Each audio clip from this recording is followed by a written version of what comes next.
The last few weeks we have been talking about taking care of kingdom business. We were looking in the book of Genesis at Joseph. Joseph was the one who had gone through so much, and we've seen some of his story the last couple of weeks, and we're going to look at kind of the culmination of it today. Next week, when our guest preacher for our Consecration Sunday speaks, Dr. Reverend Clayton Smith, he is going to talk about another part of Joseph and what kind of kicked everything into gear. Joseph, if you remember, he was the one who was Daddy's favorite because he was born in his old age, and when his dad was old and he grew up and he thought he was so great, he made him this amazing, colorful robe. And his older brothers were all jealous of him. And Joseph, even knowing how jealous they were of him, even know how much they despised him because his dad thought he was so much better than them, he had a dream one night, and in this dream, his brothers and even his father were bowing to him, and everybody was, and he went out the next day, and instead of saying, maybe it's not going to make for a better situation to tell my brothers this. Instead, Joseph, who was not innocent to annoying his siblings, went to them and said, hey, I had a dream, and in this dream, you're going to bow to me. And his brothers loved him so much more after he said that. Oh, wait a minute, they did not love him more. They decided and they plotted and they thought, how can we get rid of this guy? He is the most annoying brother you could imagine.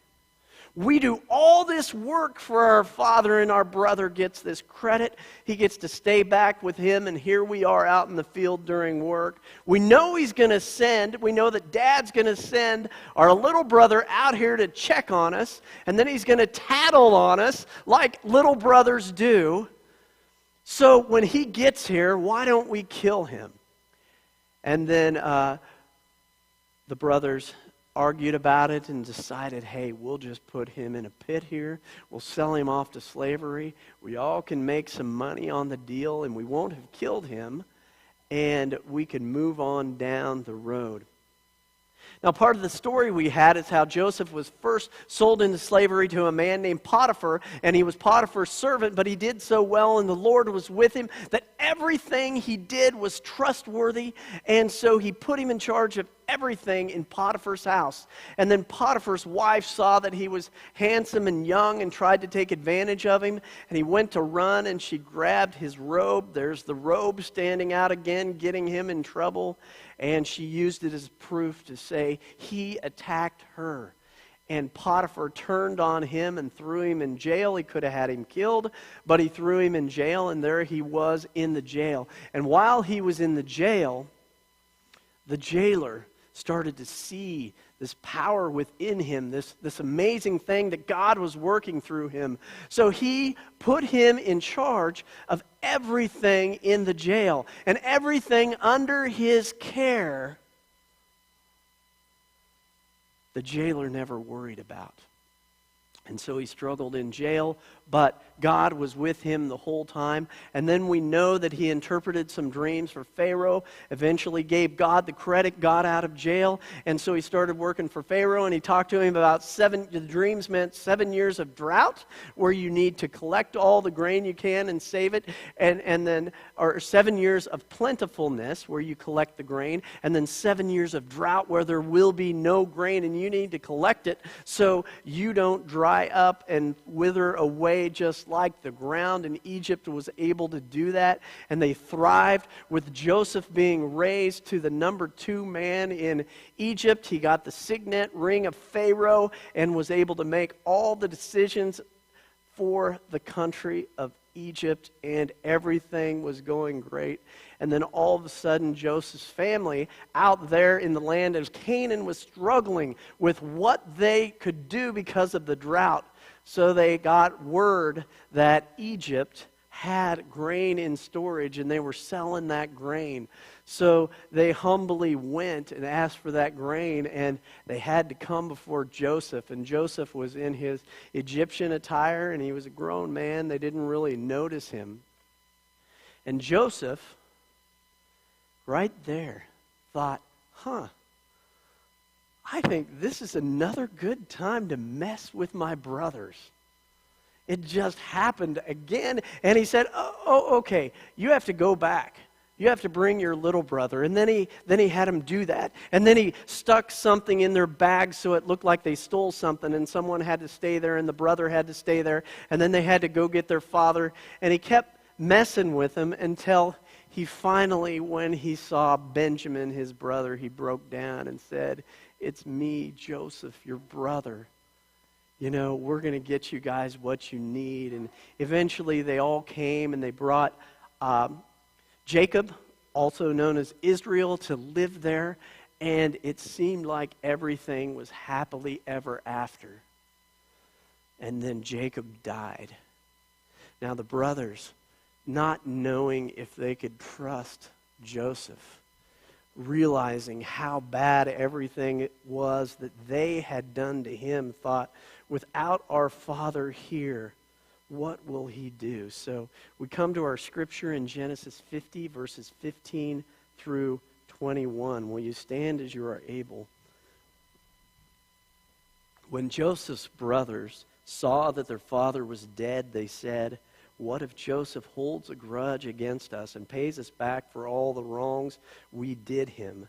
So they sent word to Joseph saying, "Your father left these instructions before he died. This is what you are to say to Joseph. I ask that you forgive your brothers the sins and the wrongs they committed in treating you so badly. Now please forgive the sins of the servants of God your father." When their message came to him, Joseph wept. His brothers came and threw themselves down before him. "We are your slaves," they said. But Joseph said to them, "Don't be afraid. Am I in the place of God?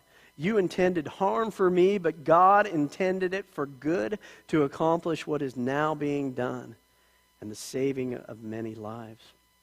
So then don't be afraid. I will provide for you and your children." And he reassured them and spoke kindly to them. The word of God for the people of God. Thanks be to God. You may be seated.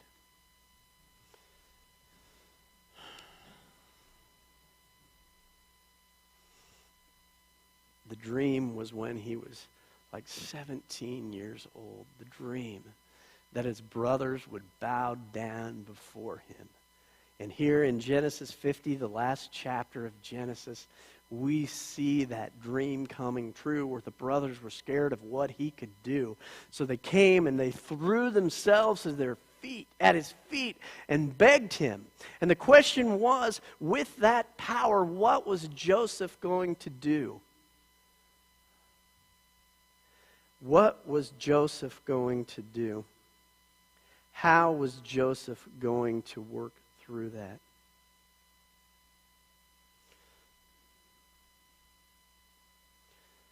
If you remember a few weeks ago when we were talking about Jesus with the disciples and talking about all the things that he did that turned things around, and two of the brothers came to Jesus and through their mom asked if they could sit at his right and the left. And when the 10 heard about what they were asking for, they were indignant with the two brothers. Jesus called them together and said, "You know that the rulers of the Gentiles lord over them, and their high officials exercise authority over them. But he says these words, not so with you. Instead, whoever wants to become greatest among you must be your servant." The question is, what do we do with what we have? Do we use our power to gain more for one another, or do we use our power to serve one another and serve people who need God's love? Where do we use grace? Do we just sit around and look at the world and say, "Man, what a mess," and write it off and cut ourselves off from the world and cut ourselves off from people who are different from us, who may not fit in at church? What do we do with all of that? Howard Hendricks sat on a plane. He's an author and educator, and this article was in Discipleship Journal. He sat on a plane that was delayed for takeoff. It wasn't Southwest. It was several years ago. But you can imagine from that how the situation was. After a long wait, the passengers got more and more frustrated. Hendricks noticed how gracious one of the flight attendants was when she spoke to him. No matter how they attacked her or what they said to her, she responded with grace. And when the plane finally took off, he told the flight attendant how amazed he was at her poise and at her self-control. And he wanted to write a letter of commendation for her to the airline. The stewardess replied, "I don't work for the airline." Well, that would be kind of scary today, but she said, "I work for Jesus Christ." She said just before going to work, her husband and her prayed together that she would be a good representative for Christ. And under fire, Christ shone through her. 1 Peter 4, above all, love each other deeply, because love covers a multitude of sins. Offer hospitality to one another without grumbling. Verse 10 says, each of you should use whatever gift you have received to serve others as faithful stewards of God's grace in its various forms. Now, in these 3 verses, Peter covers a lot of ground. He said, love each other deeply. You know, your friends, your family, and if we are adopted family in Jesus Christ, then there's probably people around you who have annoyed you, who have gotten under your skin, who you wish weren't there. But Peter says, love one another deeply. Why? Because love covers a multitude of sins. When someone feels loved, they are less likely to annoy and hurt and put down. Love covers a multitude of sins. Offer hospitality to one another without grumbling. Hang out with one another. Love one another. And then Peter says, each of you should use whatever gift you have. Whether that gift is your skills and abilities, whether it is your financial means, use that to help others. Use it for God's glory. And that's how we can be faithful stewards. Now we're talking about Joseph because Joseph was a prime example of a steward. A steward is someone who is not the owner of a property or a place, but someone who takes care of it. You see, he took care of his dad's property, and then when he was at Potiphar's house, he took care of it faithfully. And then when he was in the jail, he took care of the work there trustworthily and cared for it. And then when he was second in command over Egypt, he took care of it. He always had someone over him, but he took care of it. We are to take care of kingdom business. God is the owner of everything we have. He's the one who gave us everything we have, and we take care of it and use it for God's glory in whatever we do, because the power of grace is something that is greatly underrated in today's world. The power of grace, the grace that comes from God and the grace that we give one another, is more powerful than the loudest voice in the room. It is more powerful than any fight that can occur between brothers and sisters, between neighbors, between different political parties. The power of grace is what covers a multitude of sins. CNN did a story on Kim Shin-jo, how in January of 1968, Joe and a team of assassins descended from North Korea, slipping into the woods at a daring attempt to kill the president of South Korea. Now, if you don't know about the dynamics between North Korea and South Korea, if you're lacking on your remembrance of the history of the Korean conflict or the Korean War that happened there, North Koreans and South Koreans are not very good friends with one another. They're brothers and sisters who are at war, verbally or through their country. One of the neatest district events we had when I was in Salina was one of our Korean pastors, who, if you haven't noticed, we have a lot of Korean pastors in the Great Plains Conference of the United Methodist Church. He spoke, and he was talking about life in Korea and, his transition and coming over here and some of the dynamics of North and South Korea. And someone spoke up and they said, "Are you from North Korea or South Korea?" And he stopped for a moment to graciously educate us on our ignorance of the situation. He said, "If I am standing here in the middle of Kansas talking to you, I am from South Korea with very few other options." See, South Korea is a free country. North Korea, in that communist country, they do not want people to go inside and outside the borders, except we see here they were able to go through there and attack South Korea and try to kill the president. And he told us that it's just people are cut off in North Korea, that they don't get to see. They may have families, they may have escaped to China, they may have escaped to South Korea, but then they're cut off from their families. Kim Shin-jo went to South Korea to kill the president. And the team of 31 commandos made it to within a few hundred meters of the president's residence before they were intercepted. A fierce battle ensued, killing 30 South Koreans, and all of the North Koreans were killed except Kim Shin-jo, who escaped but later was captured. After months of interrogation and through a surprising friendship that he struck up with a South Korean army general, Kim Shin-jo's hard heart began to soften. Later he said these words, "I tried to kill the president. I was the enemy. But the South Korean people showed me sympathy and forgiveness. I was touched and moved." The South Korean government eventually released Kim Shin-jo over the next 3 decades.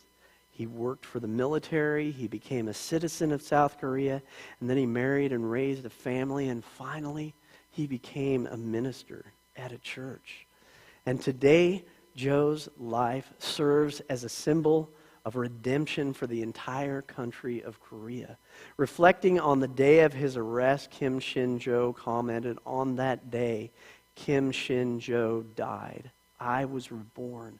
I got my second chance, and I'm thankful for that." Kim Shin-jo found a new birth and God's grace through the power of Christ. But his encounter with Christ came through the unexpected, surprising love of other people. Despite his betrayals and sins, an army officer accepted him, befriended him, and believed in him.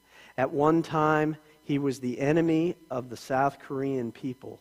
But in the Spirit of Jesus Christ, they surprised him with the startling gifts of belonging, forgiveness, and even citizenship.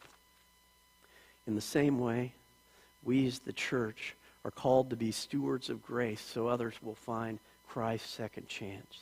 God unleashes tremendous power for good when his people surprise the world, especially unlovable people and even our enemies, with unconditional love, friendship, and forgiveness. We pour into the church with our time, talents, gifts, and service to lift the one who needs the power of God's grace.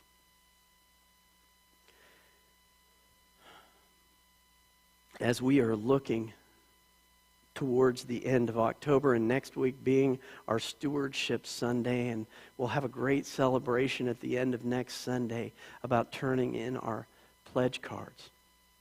What we're thinking about is not just giving for what I can give out of it, but thinking about giving for someone who needs the grace and the love of God. Whether it's in a grace group, whether it's in another kind of fellowship opportunity they have, whether it's through our worship or whether it's through our service, what we do with our actions and with our words and with our giving is to take care of kingdom business, to offer grace. We give it as gracious stewards, like Joseph. Romans 8:28 says, and we know that in all things God works for the good of those who loved him, who have been called according to his purpose. Joseph said these words that just, some of those words that ring out in my mind. What you meant for harm, God used for good. So there's Joseph standing in front of his brothers. Dream come true. All his big brothers are kneeling at his feet. And he could have been thinking, you know what his first words probably could have been? I told you so. But instead he broke down and he cried. He had the opportunity for power. You see, the dream said they will kneel at his feet. But it didn't say, you have to rule over them. With God's love in his heart, he used that opportunity to show grace and to show mercy and to show the power of God that comes through forgiveness. And that is who we are as a church. And that is who we are called to be as God's people. You see, Joseph said, God used it for good, for the saving of many lives. You see, God didn't use that harm just to make Joseph look good. He used it for other people. He used it for people who were suffering and needed help in the world. And he calls us as gracious stewards to use everything we have in our capacity to lift others up, to show them that God is real, to show them that grace is real, to show them that we can love one another despite how much the United States seems to be tearing apart at the seams, because we are in Christ Jesus, who gives us that love and who gives us that grace. Stewards of grace do not respond in kind, but look for ways to love our enemies and bless those who persecute us. The behavioral point that I want you to walk away with is trust that God will take our experience with the negative, hurtful, and self-centered people and use it for good. Be a gracious steward even when those who may hurt you, and the church will thrive.